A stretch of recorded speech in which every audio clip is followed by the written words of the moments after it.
agradeço desde já. Amém. Na exposição que temos feito da carta de Paulo aos Efésios, já fizemos até aqui 4 sermões. No primeiro nós trabalhamos o prefácio e a saudação de Paulo a essa igreja e trabalhamos o conceito de identidade. Paulo se identifica como o enviado de Deus, o apóstolo, e ele se dirige àquela igreja, se dirigindo como os santos e fiéis que vivem em Éfeso. E trabalhamos também a respeito da saudação, que é uma típica saudação de Paulo em suas epístolas, desejando e saudando aqueles irmãos com a graça e a paz da parte de Deus, o Pai, e também de Jesus Cristo.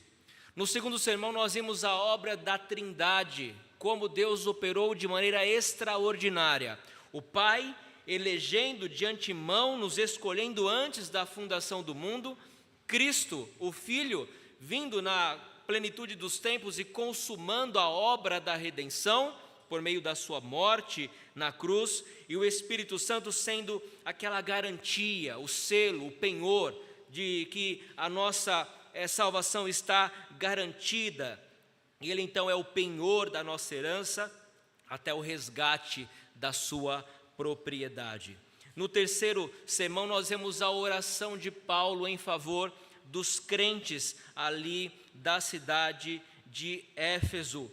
Ele ora em favor daqueles crentes e ele diz que ele reconhece que aqueles santos têm crescido a respeito do amor que eles têm para com todos os santos, e ele agradece a Deus pela igreja, pela vida dos crentes de Éfeso. Ele rende glória a Deus e ele sabe que a esperança do chamamento está na pessoa de Jesus Cristo. Ele então glorifica o nome do Senhor, que colocou todas as coisas debaixo do Senhor e Salvador Jesus Cristo, e atribuiu a Ele toda a honra, toda a glória e todo o poder, e deu a Cristo a sua igreja, para que então Cristo pudesse recebê-la como a sua noiva, que é um tema que ele vai tratar logo mais adiante nesta mesma epístola.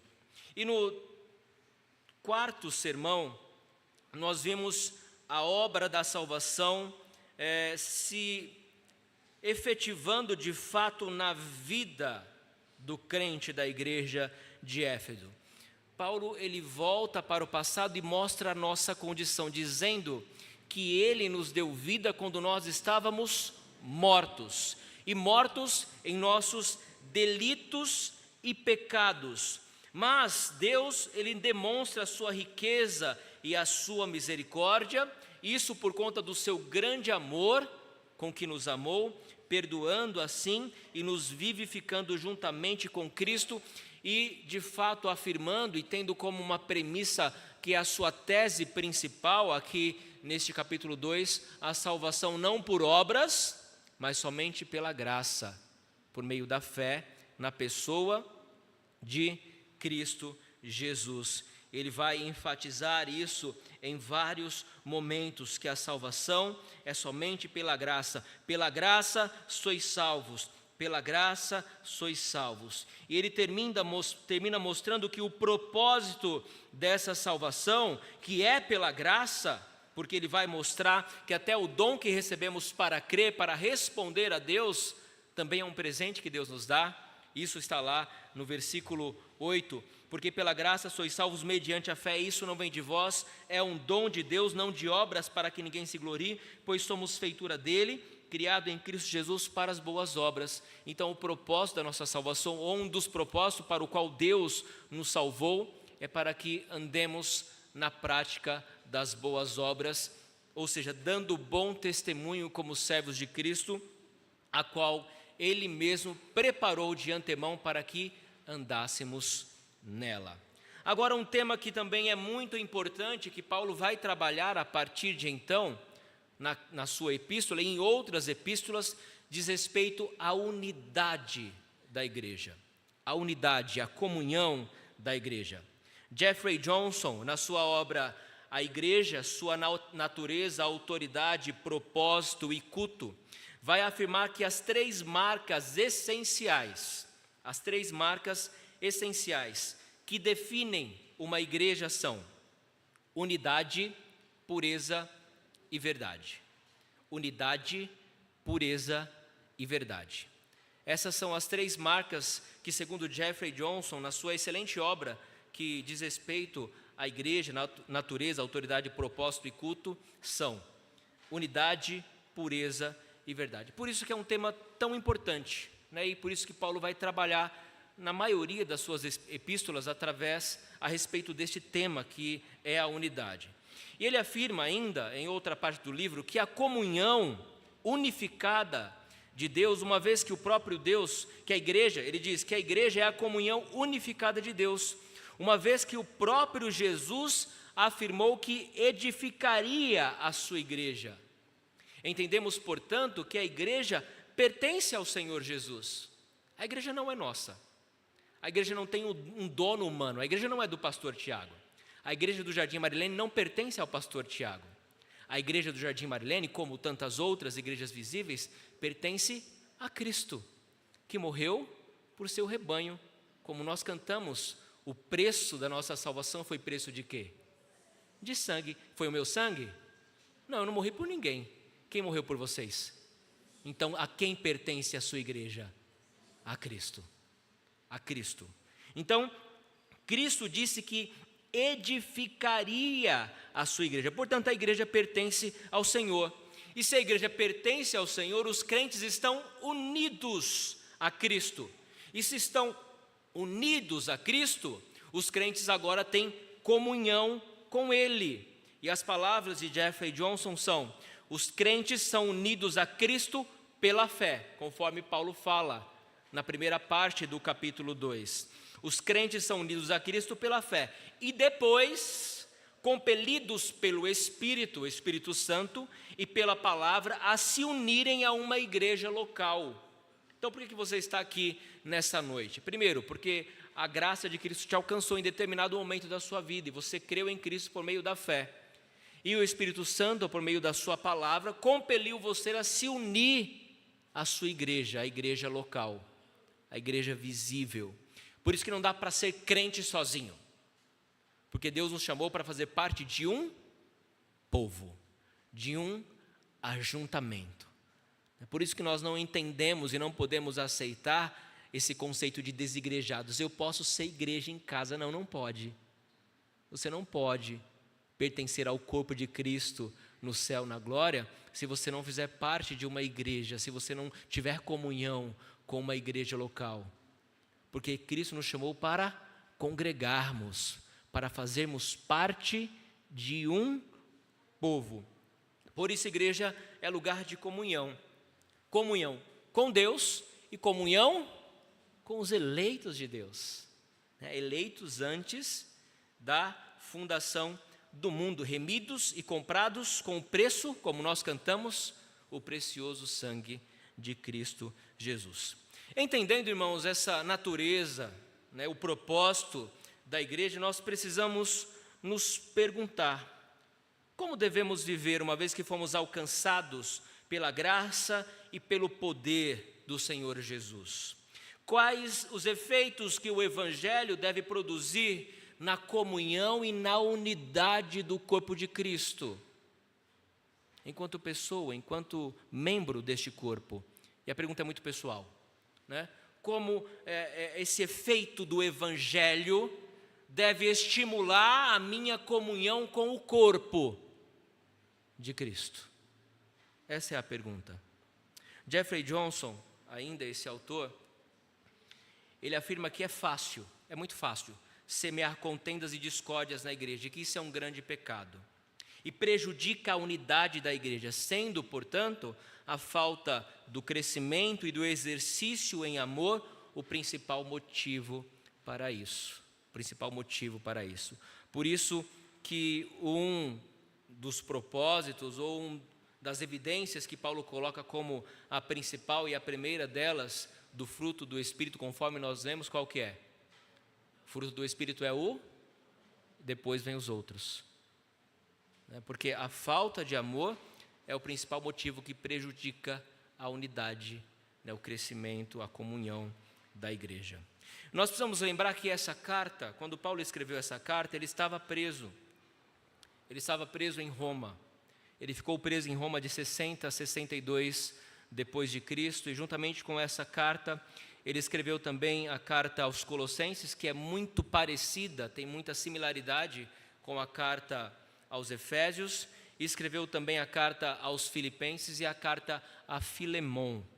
E entende-se que essa carta que ele destinou à igreja de Éfeso poderia ser também uma carta circular, porque ela tem algumas instruções gerais que cabem aqui a várias igrejas, né? Podem ser lidas em várias igrejas e aplicadas aí no escopo e no contexto geral de qualquer igreja. Uma vez que, no contexto geral das primeiras igrejas, né, da era cristã, havia tanto judeus quanto gentios, porque Paulo utiliza as sinagogas existentes ali naquelas regiões como um princípio ou um ponto de partida para a pregação do Evangelho.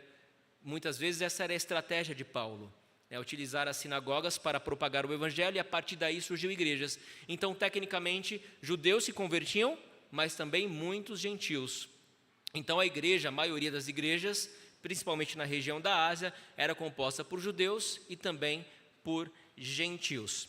E essa carta foi escrita e destinada à cidade, ou à igreja que estava localizada na cidade de Éfeso. E Éfeso era uma cidade cosmopolita, era a província da capital, era a capital, né, da província romana na Ásia. Então era uma cidade muito importante, era uma cidade cosmopolita, uma cidade urbana com um grande contingente de pessoas. E ali estava localizado uma das maravilhas do mundo antigo, que era o templo da deusa Diana. Nós precisamos lembrar esse contexto, né, uma vez que faz algum tempo que eu não exponho a carta de Paulo aos Efésios. Então, ali havia um templo, que era o templo da deusa Diana, e se você ler o livro de Atos, você vai relembrar sobre isso e sobre o contratempo que Paulo teve ali em Éfeso.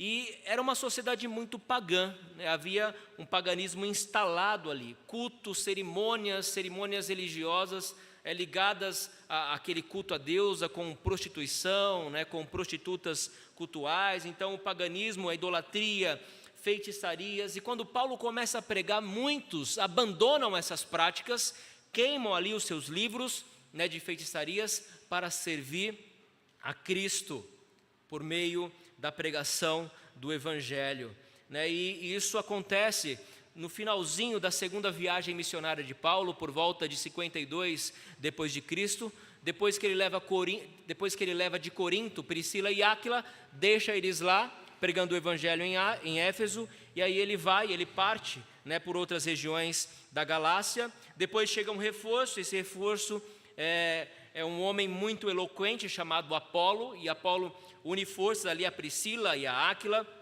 e começa também a dar testemunho a respeito do Senhor Jesus, com muita intrepidez na palavra, provando através das Escrituras que Jesus de fato é o Cristo, é o Messias, e muitos então vêm a crer, e depois eles vão para outras cidades, e Paulo então retorna.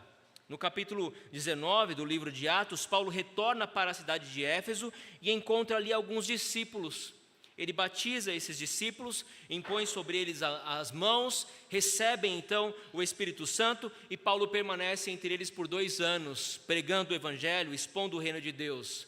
É o maior período que Paulo fica instalado em uma única igreja, na igreja localizada na cidade de Éfeso. E o texto diz que Deus, por meio de Paulo, faz muitos prodígios, muitos sinais são realizados em o nome de Cristo. E certamente o Evangelho começou a crescer significativamente na cidade de Éfeso. Chegou a tal ponto que começou a atrapalhar o comércio local.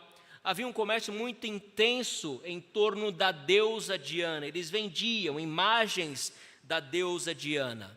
E a pregação do Evangelho atrapalhou a tal ponto que começou a naufragar o comércio, e aqueles comerciantes ficaram irritados com Paulo, né? E teve uma grande confusão ali.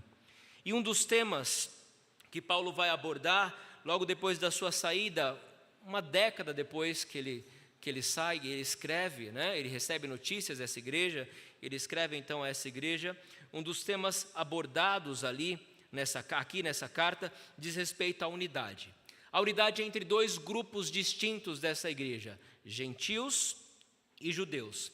ele vai mostrar para esses dois grupos que eles devem viver e andar unidos, como um só corpo, unidos por meio da cruz de Cristo. Um dos grandes temas que é tratado aqui, temas teológicos tratado nessa epístola, diz respeito à salvação pela graça. Ele fala também da eleição, fala do batismo, fala da igreja de Cristo como a sua noiva, né, como a Leninha cantou aqui no seu solo, né, declarando, né, o Senhor é meu, eu sou do Senhor.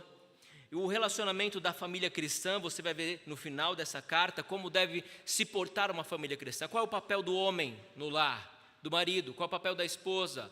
Dos pais em relação aos filhos, dos filhos em relação aos pais, dos servos. Ele vai tratar também desse contexto familiar. E vai tratar também dessa batalha espiritual do qual os crentes devem se preparar para enfrentar as hostes malignas de Satanás, mostrando que a nossa luta não é contra a carne nem o sangue, né, mas contra os principados e potestades das regiões celestiais. Então é uma carta riquíssima. Mas aqui no texto, nos versos de 11 a 22, ele vai trabalhar especificamente a respeito da união, da comunhão, que só é possível por meio da cruz de Cristo, por meio da graça do Evangelho de Cristo Jesus. Então nós aprendemos, meus irmãos, como máxima, como premissa, como proposição, que a unidade e comunhão da igreja só é possível por meio da obra de Cristo. O Evangelho de Cristo, portanto, nos aproxima de Deus e também nos aproxima uns dos outros. E a primeira verdade que eu destaco é que nós precisamos lembrar que sem Cristo estávamos perdidos, sem esperança e sem Deus no mundo. Paulo começa trazendo à memória esse ponto. Sem Cristo estamos perdidos, sem esperança e sem Deus no mundo. Já viram uma pessoa com uma doença terminal ou que passou por um grande trauma, que não tem Cristo? Essa pessoa não consegue se conformar, que perdeu um ente querido ou que sofreu algum trauma muito grave. Essa pessoa não consegue se conformar. Por quê? Porque é uma pessoa que não tem esperança. É uma pessoa que não tem Deus. E esses versos mostram isso. Paulo vai trazer a lembrança, mas é uma lembrança de outrora. Não é a condição dos crentes de Éfeso agora. É a condição que eles tinham outrora, antes de manifestar a graça de Deus. Mas ele traz a memória para lembrar, olha, vocês eram assim, vocês não são mais desse jeito, portanto, vamos nos unir. Esse é o propósito. E aí ele começa: portanto, lembrai-vos de que outrora, no outro tempo, anteriormente, vós, gentios na carne, chamados incircuncisão, por aqueles que se intitulam circuncisos na carne, por mãos humanas, naquele tempo estáveis sem Cristo, separados da comunidade de Israel e estranhos às alianças da promessa, não tendo esperança e sem Deus no mundo. Então ele começa lembrando, olha, naquele tempo, no outro tempo, vocês eram gentios na carne. Os gentios aqui eram todo aquele que não é judeu. Todo aquele que não é da linhagem de Israel eram chamados de gentios. Se você é judeu ou se você é convertido ao judaísmo, você é um prosélito. Mas se você não é um convertido ao judaísmo, então você é chamado de gentil. Então todo aquele que é um gentil, para o judeu é abominável. O judeu não se aproxima de alguém que não é gentil. Ele não pode conversar com alguém que não é da linhagem de Israel. Ele não pode se relacionar com qualquer tipo de pessoa que não seja, né, da tribo de Israel, ou pertença, ou que seja convertido ao judaísmo, porque isso é abominação. Eles têm aquelas pessoas como pessoas inferiores. E eles estavam trazendo isso para o contexto da igreja, achando que eram crentes superiores, crente de primeira classe e crente de segunda classe, como se houvesse isso no corpo de Cristo. Nem Paulo identifica esse problema, mas ele diz: não, isso era noutro tempo. Noutro tempo vocês eram gentios na carne, chamados incircuncisão por aqueles que se intitulam circuncisos na carne. Percebam que Paulo usa aqui um certo tom de ironia, porque de fato há pessoas que estão na igreja e se acham superior aos outros, acham que são super crentes, né? Crentes melhores, crentes intocáveis, e acham que são melhores. E os judeus eram assim naquela época, porque eles eram da linhagem de Abraão, porque eles eram circuncidados. Então, eu sou circunciso na carne, e você? Você é circuncidado? Não, então você é um crente de segunda classe. Então, vocês são chamados incircuncisão por aqueles que são circuncisos na carne por mãos humanas. Por que ele fala por mãos humanas? Porque eles são circuncidados tirando a pele do prepúcio, mas o coração é incircunciso. Porque a transformação ocorreu no prepúcio da carne, mas não ocorreu no lugar principal que deve ocorrer. Porque a obra principal deve ocorrer aqui, no nosso interior, dentro do coração. E quando essa obra acontece dentro do coração, Deus tira de nós todo o orgulho, toda a soberba, todo o ar de altivez, porque nós reconhecemos que somos pecadores, que somos miseráveis, que somos pobres de espírito, humildes de espírito. Não é assim que Cristo começa o sermão do monte? Bem-aventurado quem? Os humildes de espírito. Por quê? Dos tais é o reino dos céus. Aqueles que se humilham na presença do Senhor. Esses sim são aqueles que são circuncidados não na carne, mas no coração, no interior, no âmago do seu ser. E ele diz: olha, vocês são chamados incircuncisão por aqueles que se intitulam, que se autodenominam circuncisos, superiores na carne por mãos humanas. Naquele tempo, sim, vocês estavam sem Cristo, vocês estavam separados da comunidade de Israel e estranhos às alianças da promessa, não tendo esperança e sem Deus no mundo. Então, de fato, todos que não têm a Cristo estão sob esta condição. Sem Cristo, meus irmãos, nós estamos perdidos, estamos alheios à esperança, à promessa. Não temos esperança, não temos Deus no mundo, estamos fora da comunidade de Israel. Quando ele se dirige à comunidade de Israel, ele diz respeito não apenas ao povo de Israel, ao povo de Deus, o Israel étnico, mas ao contexto da igreja como um todo. E é assim mesmo. Se você não crer em Cristo como seu único e suficiente Salvador e confiar a sua vida a Cristo, você está no mundo sozinho. Você não tem esperança e está sem Deus no mundo. Essa é a condição de todo aquele que está sem Cristo, perdido e sem esperança. Mas Paulo lembra, olha, assim estáveis. Então ele coloca o verbo no passado. Essa era a condição dos gentios anteriormente. Mas uma vez que a obra da salvação se manifestou, isso muda toda a condição deles. Toda a condição deles. Porque a obra de Cristo é a segunda verdade que eu quero que você guarde no seu coração. A primeira é: precisamos lembrar que sem Cristo estamos perdidos, sem esperança e sem Deus no mundo. Mas a segunda é que a obra de Cristo nos aproxima de Deus e do nosso próximo, e que a reconciliação só é possível por meio da cruz de Cristo. Olhem o versículo 13.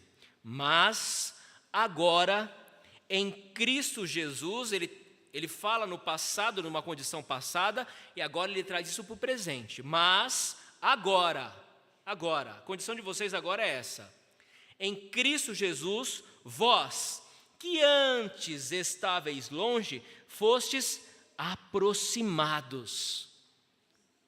Por meio do quê? Pelo sangue de Cristo. Então, uma coisa que nós precisamos entender, meus irmãos, o que nos faz igreja? o que nos faz corpo, o que nos une como corpo de Cristo. O que nos une como corpo de Cristo? Eu quero ouvir de vocês, o que nos une? Mais alto. É o sangue de Cristo. O que une o corpo como igreja é o sangue de Cristo. É o sangue de Cristo. Não é palestra motivacional, não é encontros com psicólogos, nada contra, Gui. Mas é o sangue de Cristo. Não é o apelo pastoral também, é somente pelo sangue. Não há outro caminho, é somente pelo sangue. Antes estáveis longe, mas agora fostes aproximados. E fostes aproximados por meio do quê? Do sangue de Cristo. E aí ele vai argumentar, ele mostra a premissa básica. Vocês estavam longe, agora vocês estão perto. Quem? Gentios e judeus. Estão próximos agora, por meio do sangue de Cristo. Agora ele vai explicar como isso acontece, de que maneira isso acontece, ou de que modo se processa essa aproximação. Aí ele diz, porque ele quem? Cristo é a nossa paz, o qual de ambos fez um, tendo derribado a parede da separação que estava no meio, a inimizade. Depois da Segunda Guerra Mundial, lá na Alemanha, construiu-se um muro na cidade de Berlim, em 1961, e dividiu essa cidade entre a Alemanha Oriental e a Alemanha Ocidental. Isso não foi apenas a divisão de uma cidade, mas foi o símbolo da divisão do mundo. O mundo se dividiu naquilo que nós chamamos de Guerra Fria, basicamente em dois sistemas. Sistema capitalista, tendo como líder os Estados Unidos, e o sistema socialista, tendo como liderança aí a União Soviética. E a Alemanha Oriental ficou com a União Soviética, sob a liderança socialista, e a Alemanha Ocidental ficou aliada aos Estados Unidos sob o sistema capitalista. Mas, em 9 de novembro de 1989, cai o Muro de Berlim, símbolo da divisão de uma cidade, de um país, de um continente, do mundo em dois sistemas políticos e econômicos, comunismo e capitalismo. A derrubada do muro significou também o primeiro passo para o fim da Guerra Fria e para a reunificação da Alemanha. E aqui, isso apenas para ilustrar, Paulo vai mostrar de maneira parecida, algo parecido. Ele pensa em um muro, e esse muro ele nomeia como inimizade. Então pense em dois grupos na igreja, judeus e gentios, e tem um muro no meio. E esse muro não é chamado Muro de Berlim, mas é chamado de inimizade. E tem esse muro no meio da igreja. E Paulo vai falar assim, no versículo 14, porque ele, Cristo Jesus, é a nossa paz, o qual de ambos, judeus e gentios, fez um. Aí o que Cristo faz com o muro que está no meio da igreja? Ele derruba. Porque se é um, por que vai ter um muro dividindo esses dois grupos? Não é verdade? O qual de ambos fez um, tendo derribado a parede da separação que estava no meio, a inimizade. Então essa parede chamada inimizade foi derrubada por quem? Por Cristo. E por meio de Cristo ele nos trouxe a paz. Então como é que nós conquistamos a paz? Como é que nós quebramos essa barreira chamada inimizade dentro da igreja? Por meio de Cristo. É por meio de Cristo.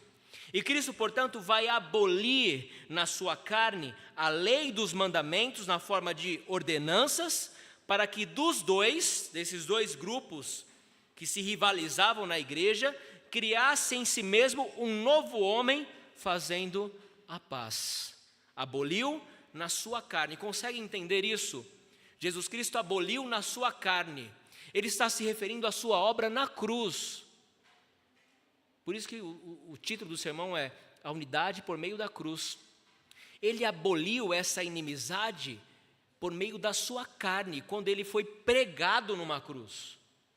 Quando ele foi pregado numa cruz, ele aboliu a lei, os mandamentos, em forma de ordenanças, para que dos dois, judeus e gentios, criassem em si mesmo um novo homem, fazendo a paz, e reconciliasse ambos em um só corpo com Deus. Olha só a intensidade dessa unidade que Cristo propõe aqui.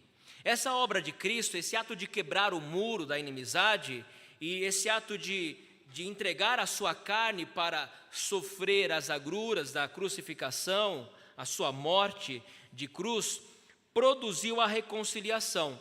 Não apenas a reconciliação entre judeus e gentios, mas a reconciliação com o nosso Deus. Reconciliar-se ambos em um só corpo com quem? Com Deus. Então a reconciliação que Jesus conquistou por nós, ela é horizontal, mas ela é também vertical. Porque Ele nos reconciliou uns com os outros, de ambos fez um só, e nos reconciliou com Deus.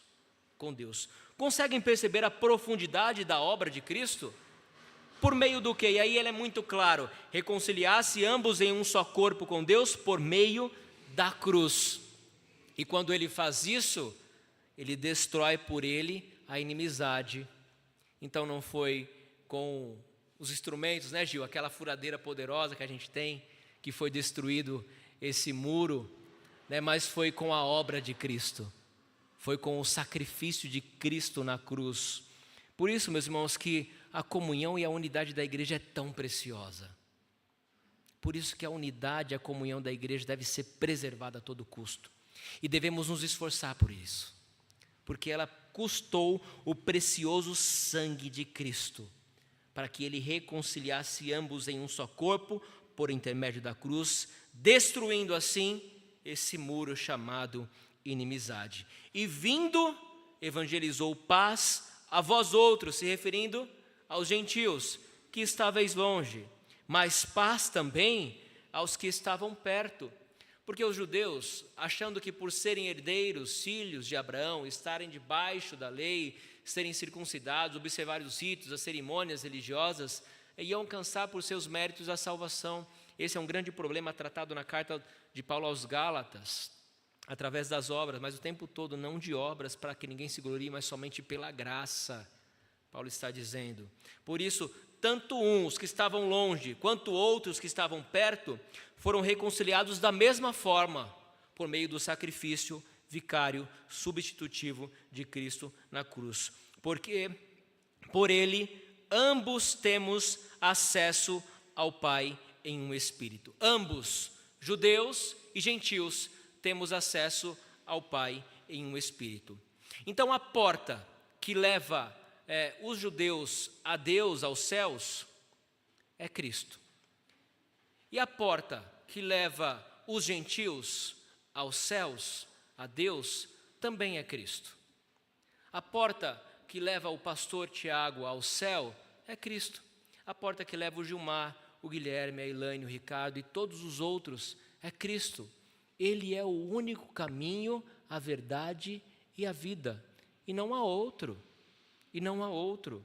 Por isso ele diz, porque por ele ambos temos acesso ao Pai em um Espírito. Então o único acesso a Deus é por meio de Cristo. Por isso a igreja precisa estar em comunhão, em unidade, em união. Porque não há acesso a Deus senão por meio da obra de seu Filho Jesus Cristo.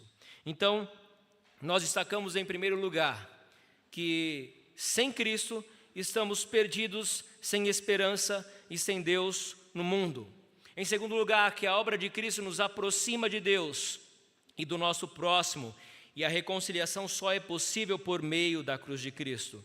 E em terceiro lugar, a terceira verdade que destacamos é que os que estão verdadeiramente em Cristo podem então desfrutar de verdadeira comunhão, pois somos concidadãos dos céus e pertencemos à família de Deus.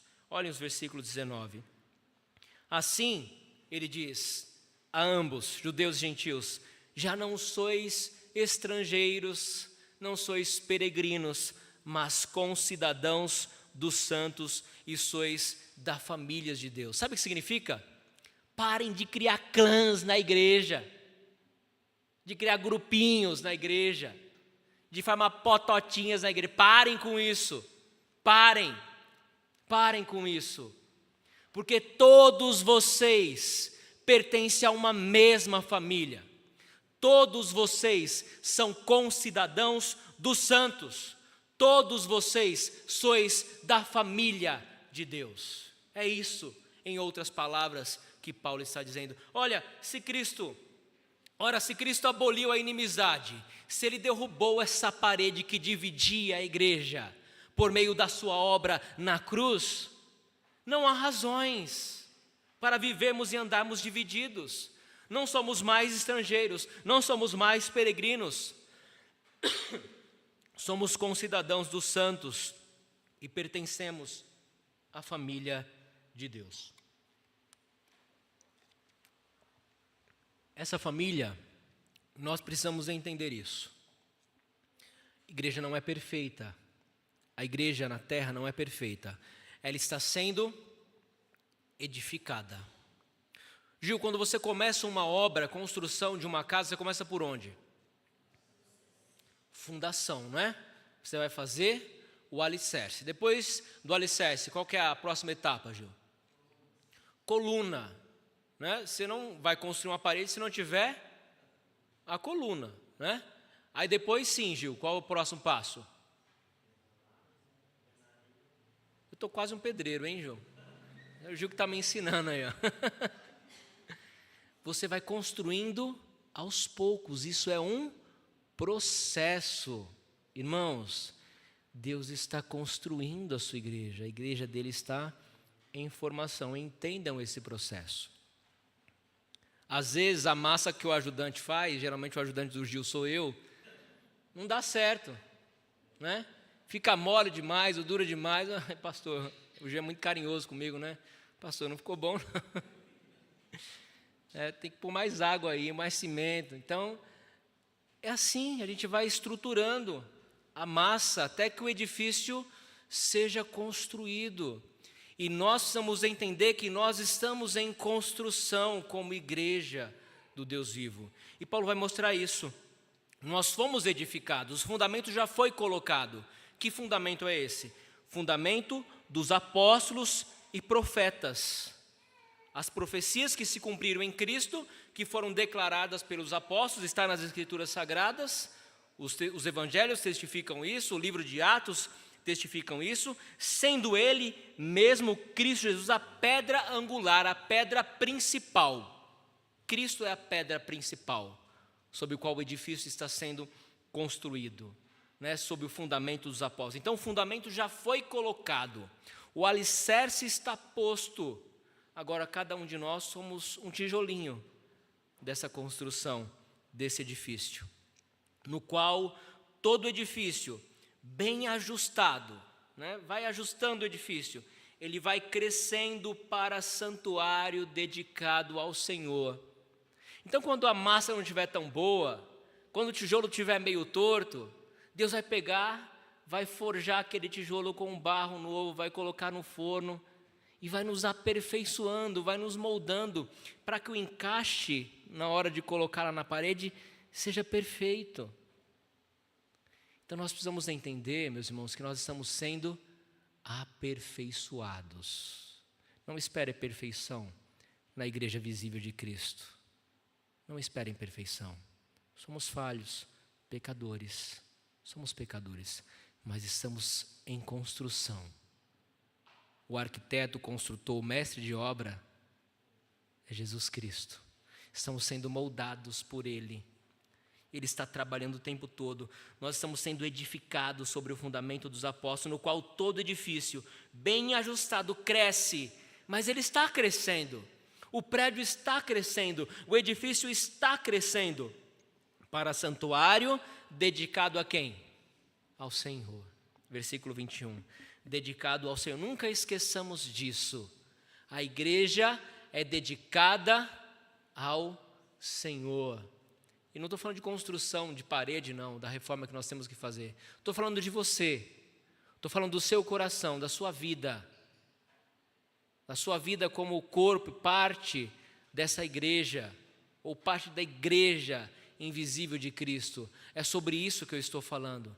Esse corpo que é parte da igreja invisível de Cristo, que está sendo moldado por Ele, edificado por Ele, no qual também vós juntamente estáis sendo edificados para a habitação de Deus no Espírito. Uma das grandes dádivas que Deus nos deu é que o Espírito Santo nos foi outorgado, nos foi dado, e o Espírito Santo habita em nós. É Deus quem faz a obra da edificação. Então, quando virem problemas na igreja, não se escandalizem. Deus está tratando, Deus está trabalhando, Deus está edificando a sua igreja, mas a igreja está crescendo. Nós precisamos entender isso. Isso é para o crescimento e edificação do corpo de Cristo, porque a obra é dele. A obra é dele, para a glória dele. Portanto, meus irmãos, nós concluímos que a unidade e a comunhão da igreja só é possível por meio da obra de Cristo. É o Evangelho de Cristo, a cruz de Cristo, que nos aproxima de Deus e uns dos outros. Sem Cristo estamos perdidos, sem esperança e sem Deus no mundo. A obra de Cristo nos aproxima de Deus e do nosso próximo. E não há reconciliação senão por meio da cruz de Cristo. Os que estão verdadeiramente em Cristo agora podem desfrutar de verdadeira comunhão, porque somos concidadãos dos céus e pertencemos à família de Deus. Agora eu quero fazer uma pergunta para que você reflita quanto ao seu papel como um tijolinho deste edifício, como membro deste corpo. De que maneira você tem contribuído para manter a paz e a comunhão do corpo de Cristo na sua igreja? De que maneira você tem contribuído para manter a paz e a comunhão do corpo de Cristo na sua igreja? Efésios 4, o texto que nós lemos na nossa liturgia, mostra, nós vamos expor esse texto em momento oportuno, conforme seguimos na carta aos Efésios, mas apenas para nossa reflexão. Mostra que isso deve ser um esforço diligente. Rogo-vos, pois eu, prisioneiro no Senhor, que andeis de modo digno da vocação a que fostes chamados, com toda a humildade, mansidão, longanimidade, suportando-vos uns aos outros em amor. E olha só, esforçando-vos, de qualquer maneira, não.